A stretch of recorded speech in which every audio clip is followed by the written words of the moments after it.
No niin, tässä sitä ollaan. Köyhiä, rahattomia, lihavia niin kuin aina ennenkin, mutta sain tuossa lainaan tommosen Teslan.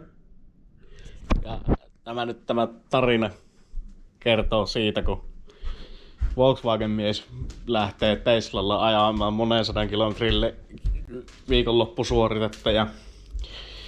Niin tämän videon päätarkoitus on kertoa se, että onko niistä sähkövatkaimista, kotitalouskoneista, miksi niitä nyt on kerrottu hammasharjoiksi ja kaikista, niin oisko niistä oikeesti? Vai oisko siinä oikeesti niinku mitään, että ostais tommosen Teslan? Kohta sitä lähdetään sähköautoilemaan. Ei kuulemma saa tällä pajalla lähteä reissuun enää, että tänään säästetään sitten vaan sähköä ja laitetaan kunnon vaatteet päälle. Ai, ei oo hyvä. Pistin ihan lippiksen päähän, kun lippispäistä ei osaa ajaa autolla, niin ajattelin, että tää varmaan tekee semmoseksi tunariksi. En tiedä, mä ihan niinku enemmän mä oon tällä hetkellä innoissani autoilusta, kun no en kyllä Jetalla kun pääsee ajamaan, niin varmasti innostaa enemmän, mutta mielenkiintoista, että ihan niinku miettii, että mitenköhän tää matka sujuu. Yleensähän se sujuu, kyllä se varmaan sujuu tälläkin. Mutta tälle ei tarvii ajonlähtötarkastuksessa laittaa kun reppu sinne, ei täällä oo mitään öljytikkuja.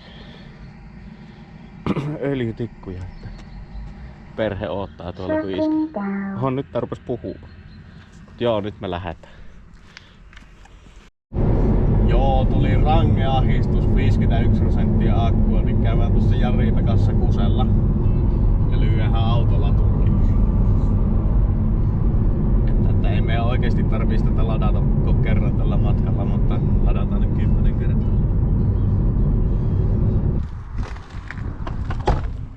Noniin. Sitten.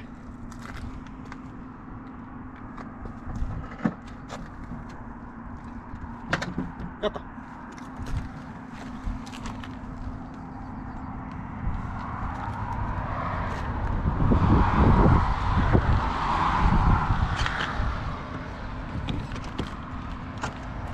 Blink. Sinistä vilkku. Vihreätä se rupes lataamaan. Aika hyvä. Se on muuten ikävää, että joo.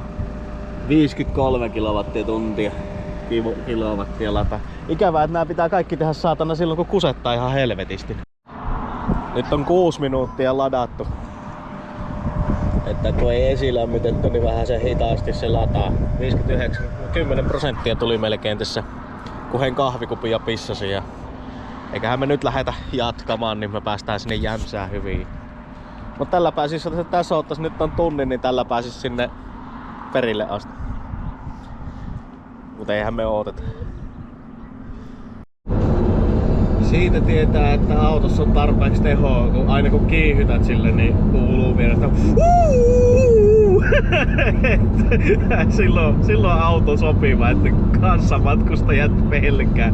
Vaikka en oo kertaakaan, kun meillä on lapsi kyydissä, niin en oo kertaakaan edes kaasua pohjassa käyttänyt, ettei se katkee tonne. Mutta tää ihan semmosella perus sataseen kiihytyksessä, niin tää on joka kerta aika semmonen niinku, ai nyt mennään auto. Vaikka ei kaahata, niin tällä kyllä pääsee. Nyt me ollaan Jämsässä. Se oli se eka laturi, niin se homma mä en meinannut saada sitä edes irti tästä autosta, kun tää oli tää piuha rikki. Mut kato, nyt se aukesi se luukku ja meni sinne. Piti puhelinta räplätä, huhu. Meinas jo itku päästä siellä, että nyt me jäätiin Hankasalmelle, mutta kato nyt se lataa. Ja nyt tulee, kun äsken oli niitä kilowatteja vaan 50, nyt kun se on lämmitti sitä akkua, kun se halusi tänne jo sieltä Kuopiosta. Ja vitsi, että on kilowattia, se vaan nousee ja nousee. Nyt on jo 180 ja 200 se pitäisi yli nousta, niin kuin tällä autolla. Eli nyt käydään syömässä ja katsotaan sit paljon akkua on. Siis herran jumala, 195 kilowattia. Tässä pelottaa olla vieressä, tästä menee niin paljon virtaa tästä. Otanko töpselistä kiinni? Kuoleeko tää? Ei kuole. Nyt on meidän syöty. Eikö tuo Scarlett Johansson? Scarletti. Niin. Melkein täys. 95%, 42 minuuttia. Nyt tässä ollaan oltu paikallaan, mutta se 17 minuutin kohdalla jo kertoo, että tavoitteeseen päästy. Mutta eihän nyt niin nopeasti kukaan mitään pizzaa syö. Sitten tosta vaan napista ja töpseli irti. On tämä helppo. Ja ei haise käsi dieselille. Se on pakko sanoa, että hyvä juttu sille. Mutta täällähän ollaan kuin YouTubettajat konsana, kun ihmiset katsoo, kun mä kuvailen tämmöstä näyttävää Teslaa. Ensimmäinen käyttöön vaikuttava vika, minkä löysin. Juomapullo, normaali 1,5 litran. Ei mahu ovikoteloon, Passatissa mahtu. Ei mahu tuohon. Eli nyt pitää ajaa pullo kädessä. Niin usein me pysähellään, ettei tarvii edes aina ladata. Että se menee sinne Poriin ja sinne jää 40% akkua ton mukaan, niin ei nyt viitti laittaa joka töpseliin sitä ihan huviksi. Eli jos ajat perheen kanssa, niin ei oo mitään ongelmaa tämmöisellä Teslalla. Performance ensimmäisiä niitä. Ensimmäisen mallisarjan performancella ei ole ainakaan mitään ongelmaa. Ei siinä hirveästi pienempi akku saisi olla, että se menisi hankalaksi, mutta tommosella niin pärjää vallan mainiosti, ei oo mitään ongelmaa. Noin paljon tavaraa sinne autoon. Halleluja. Oli siellä vielä tuolla.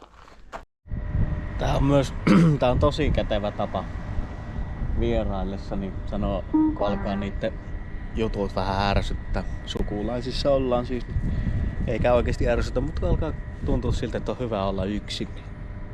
Silloin kuitenkin koiria ja lapsia. Kaikkea. Mä sanoin, että mä menen lataamaan autoa. En kukaan usko, että sä lähdet tankkaamaan autoa. Miksi et tee sitä huomenna, mutta tää oli oikeesti aika hyvä. Ei tullut laitettua tohon mitään esilämmitystä tohon autoon, niin nyt se on lataa vaan 63 kilowatilla. No eipä mulla kiire on. Jos tässä piti olla hetki muita piilossa, mutta mä oon vähän ihastunut tohon autoon. Siis mulla on ollut ihan hyvä Passatti aikaisemmin, mutta ei se ollut noin hyvä. Muuten ajanut romuilla, mutta yksi on ollut semmonen 16-vuotinen GTE ja se oli hyvä auto, mutta ei se ei ollut läheskään. Toi on jotain muuta niin kuin semmonen normaali purkki. Tossa se teho on huumaava, se on aivan sairas. Sitten kun siinä on dieselin vääntö koko ajan, se on sairasta, että se on tosi nöyrä palvelemaan. Sillä tehollahan ei tee yhtään mitään oikeesti. Mutta siis niinku tommosessa normiajossa eilen ajettiin 400 kilometriä melkein, niin Kuopio-Pori, paljonhan siitä tulee? 370 ehkä. Mut kuitenkin. Ei mitään heikkoa koko matkalla. Se lataushomma oli ruokatauko, niin se oli täynnä. Ja jos tää menee julkisuuteen ikinä nämä sanat, toi äskeinen video, niin siihen tulee heti joku Audi-mies kehumaan, että jos sen voittanut tai ei toi oo premium-auto. Ei oo. On. Eilen huomasin kojelauta natisi Passatissakin. Tossa on kova alusta. Huomaa, jos epätasainen tie, niin sen kyllä huomaa tuolla, että on epätasainen tie. Mutta kun puhutaan, että minkälaisia romuja on vaikka tällä parkkipaikalla nytten, niin kyllä tää niinku siihen verrattuna niinku ihan oikeesti premium-auto on. Että ei meillä kellään ole oikeesti varaa ostaa 50 000 euron Pemaria. Mitä se nyt vaatii? No, mitä pari viikkoa sitten ajoin Lapista Lapista kotiin semmosella 14-vuosi, mä olin X5, 3 litran dieseli, kaikki herkut, oli ihan viimeisen päälle auto. Oikeesti viimeisen päälle auto se. Mut se on samaa hintaluokkaa kuin tämä. Ja se söi, sillä meidän Lapin reissulla meillä meni 300 polttoaineisiin. Pitäis melkein käydä Karesuvannossa tolla. Ja laskee, että paljon, kattoo sit jälkikäteen, että paljon menee. Mä veikkaan, että puoleen hintaa ajaa tolla. Ja sit kuitenkin se matkanteko on vaan istumista siinä ja kattelet tietä ja pidät sen auton tielle. Että en tiedä mihin niitä premium-auton varusteita nyt oikeesti ihminen tarvii. Minä en niitä tarvitse. En kiellä, etteikö joku muu voisi tarvita, mutta minä en niitä vaan tarvitse. Niin tämmönen olisi mulle hyvä. Tietenkin ilman tuota teippausta. Eihän mua vähän hävettää olla se katseiden keskipiste. Katseiden keskipiste aina, niin tällä kyllä on saanut niin kun ajat, niin eihän mä aluksi, ei tuolla sisällä kun ei tiedä, että tuossa on teipit, niin mä ihmettelen, että miksi ne kahtelee tätä kun jotain moottoripyörää. Mutta sehän on kun sä ajat Pepe-konseptin mainoksella, niin sen takia ne kahtelee. Mutta toi teippi pois, siellä on semmoinen harmaa auto alla. En sano, että Tesla olisi hieno. Tossa toi S on minun mielestä hieno korilinjainen. Ei toi unelma-auto ole, mutta paras minun budjetille, mitä nyt tiedän. Ei oikein tän näköiselle kaverille, jos mä menen autokauppaan, niin eihän ne mulle edes anna kuin ajoautoja. Niin kuin, että mä tän hintaluokan autoja, niin nehän häätää mut autokaupassa pois, kun meet lökäpöksillä ja tämmöisellä. Niin mä ensinnäkin eihän mä sais mistään tämmöstä vittu ajoneista. Niin Petri lainas, niin kun sanoin, että lähden tänne, niin omaa ihan hyvyyttään tarjosta tää autoa, että lähet tällä, että on parempi kuin toisen Tourani. Ja kyllä kannatti lähteä. Tourani olisi varmaan jättänyt jo eilen matkalle ja sit se pitäisi hakea täältä jostain korjaamalta joskus, niin kiitti Pete. Mutta niin, en mä saa. En varmaan saa jotain autoliikke, mikä myy sähköautoja. No sähköautoliikkeestä menisin sinne ja sanoisin, että mä haluan tämän 50 tonnin auton koeajoon, niin ne sanoisin, että et saa. On käynyt aikaisemmin, kun on yrittänyt nuorempana hakea autoikoja ja joo, niin on pitänyt äitin kanssa lähteä Mersuakoja ajamaan, kun en saanut lähteä itsekseen. Niin mä veikkaan, että se olisi sama laulu vieläkin. Että mitenkä näitä edes pääsee testaamaan tän näköiset kaverit? Rahaa on kuin roskaa, mutta ei se auto, kun sun ulkonäkö on tämmönen. Niin okei, ei mulla on rahaa. Mutta rahoituksellahan mä tän joutuisin ottamaan. Mutta silti vähän ikävä tilanne, että Suomessa vieläkin ulkonäkö määrittää, varsinkin Savossa ja tälleen. Ja se tässä ehkä yllätti eniten, että meillä on toi turvaistuin, niin mulla ei osu polvet vielä tänne hanskalla. Kerran Passatissa ja meidän nyt siinä vanhassa Touranissa, niin siinä ei pysty etupenkillä istumaan aikuinen ihminen, jos on tuolla takana noin päin. Kun meillä on niin pieni 1,5-vuotias vasta, niin se on pakko olla selkä menosuuntaan. Tai suositus. Niin ei vaan mahu. Passatti oli niin pieni auto sitten loppupelissä sisätiloiltaan verrattuna tähän, että jos mulla tämmönen olisi, niin ei olisi ikävä Passattia. Touranilla tulee aina kun käännät käyntiin sen, niin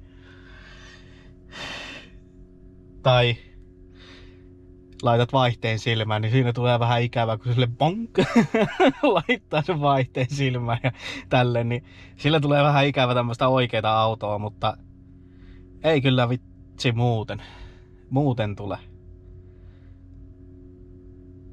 Tai no niin, mutta kuitenkin tää tila hämmästyttää mua vieläkin. Että niinku, että tässä on suunniteltu vähän, että tää on pikkuauto, mutta tää on koko perheen auto, että 4-henkinen perhe on aika maksimi tälle, mutta 3-henkisellä niin tää olisi jopa tila-auto. Jopa tila-auto. En tiedä, joskus olisi kiva nähdä tommosen S:n, tommosen mä oikeesti haluaisin, mutta sen verran ne on kalliita, että minkälainen kontti se tuossa on. Todennäköisesti vielä isompi, kun se nousee tuo koko takaikkuna. Mutta ei voi tietää. Ei voi tietää. Ja muutenkin olisi kiva tietää muiden tämmöisten erilaisten. Mä oon hinannut autoja, mutta eihän mä niitten kontteja oo katellut ja muuten, niin että mitkä näistä uusista autoista on. Onko tommoista Eniakista mihinkään? Niinku, no ei siitä ainakaan ulkonäöllisesti oo, että toihan on ihan sama kuin lopettaisit elämästä, kun ostaisit tommosen Skoda. Mutta sit mulla voi saattaa 2 viikon päästä olla semmonen. Mä ajan Volkkarin Touranilla, että onko se nyt sitten... On se elämä tuntuu vähän silläkin loppuun, mutta tällä tuntui taas nuorelta mieheltä, kun ajeli. Se oli siistiä. Eli nyt siihen on lyöty 800 pinnaa, löin virtaa siihen ja se näyttäisi 350 ja huomenna on kotiin 407. Niin se näyttää, että tuolla Superchargerilla pitäisi olla jäämisessä, missä eilen oltiin. Ja sitten kotona olisi 10% akkua. 16 minuuttia siis näyttää, että pitäisi siinä pysähtyä. Et jos haluaa semmosen niinku... No kyllä tossa kakilla käy, jos oikea kiire on, mutta ei siinä... Siis tossa käyt kahvi hakemassa vessassa ja varsinkin jos on tupakkimies, niin se on 16 minuuttia on siihen tuhrattu aivan täysin. Niin ei se nyt ainakaan minun maailmankauden, jos mä joudun vartin olemaan 400 kilometrin matkalla paikallaan. Sen takia, että sitä autoa tankataan.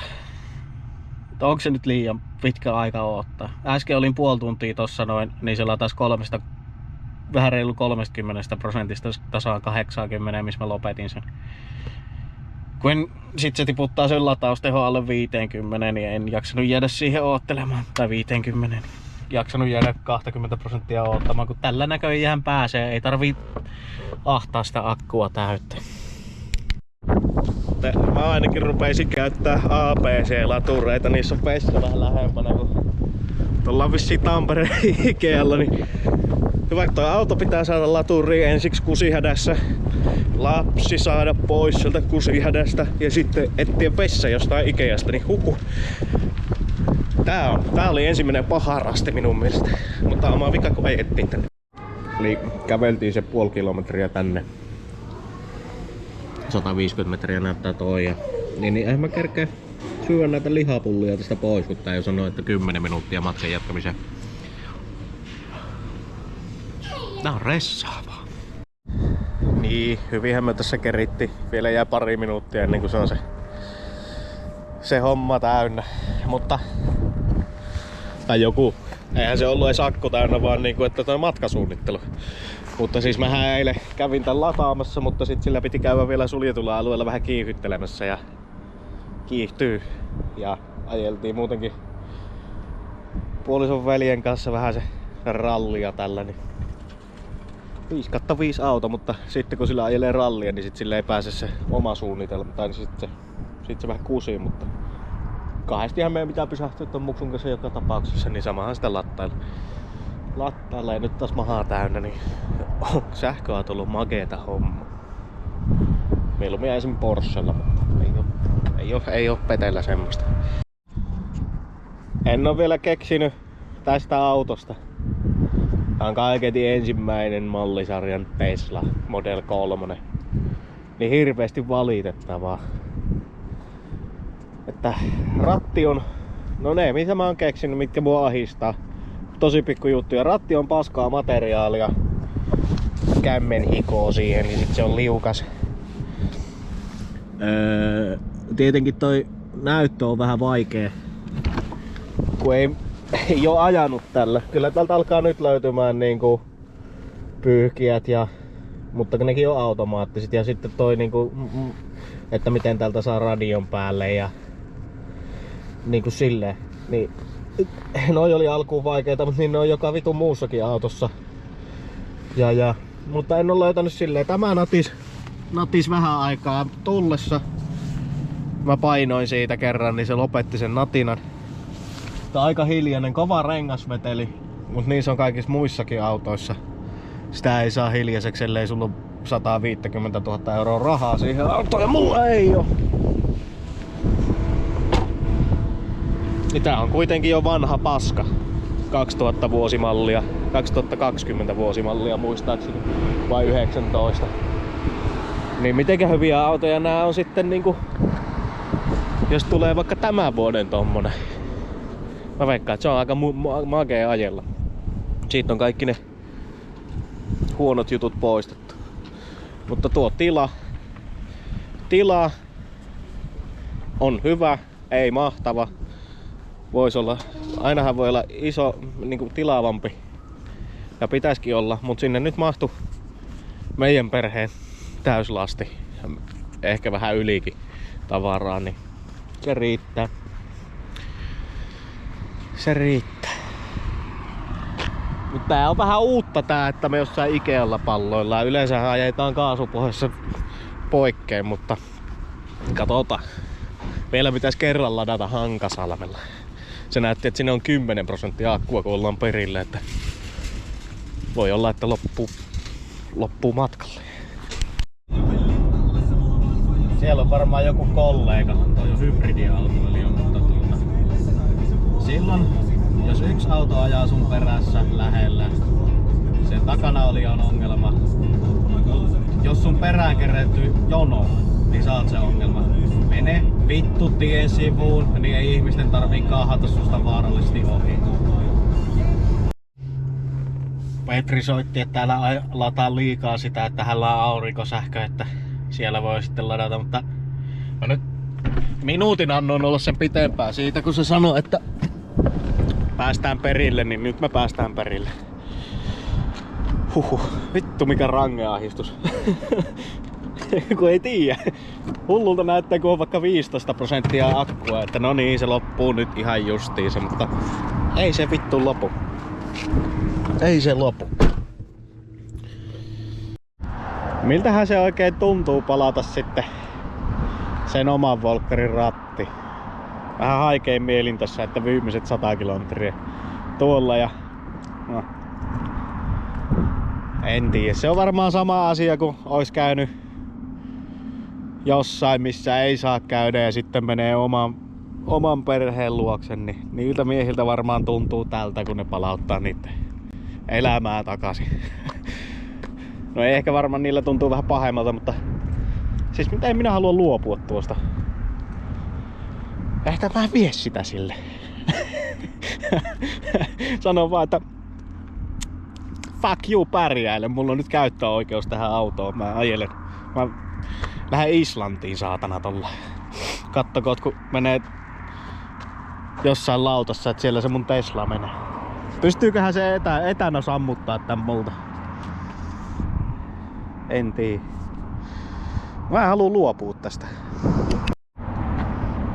Ja sitten niinku motoristit, huoltoasemien päälliköt. Että mä en tiedä mikä siinä on. Mun tekis mieli mennä heti kyselemään, että onko ollut hyvä ajaa. Keli on hellinen. Niin niillä on semmoista yhteishenkeä, että onko se tommonen kustomi tai kyykky, niin kyllä niiltä aina joku juttu lähtee.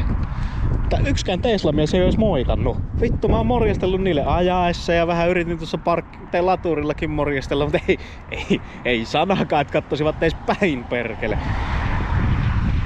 Mutta niinku, jos mä lähden mun volkkarilla, en sillä käyttövolkkarilla, mutta jos mä lähden mun jetalla, niin tällä parkkipaikassa mä olisin joutunut 4 ihmiselle juttelemaan.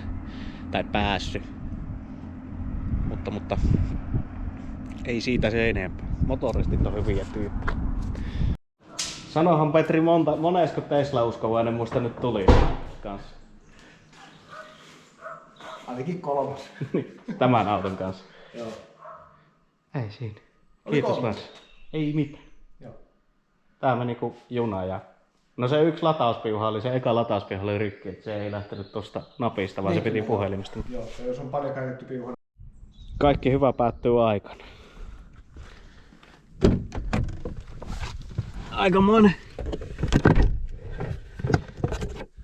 vekotin tämä. Lähteeköhän tää käyntiin? Airbag fault.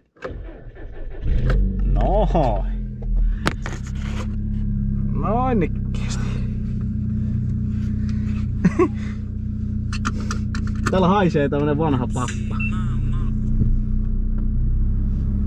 Joo, on tää ihan yhtä hyvä auto kuin Tesla, ei tässä ole mitään huonoa. Tää on se tää Volkswagen. Bonk. No niin.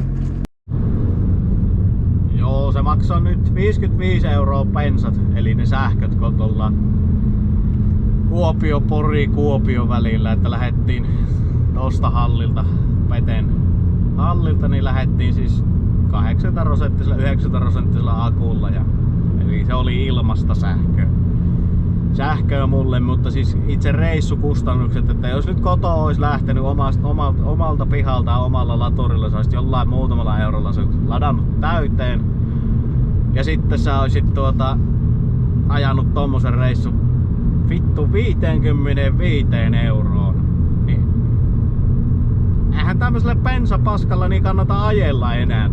Tää on ihan hirveetä. Siis niinku kallista. Tää on viimeisen päälle hauskaa, kun sulla pärisee. Mutta. Niin. Eipä tässä. Volkkari on Volkkari ja Tesla on Tesla.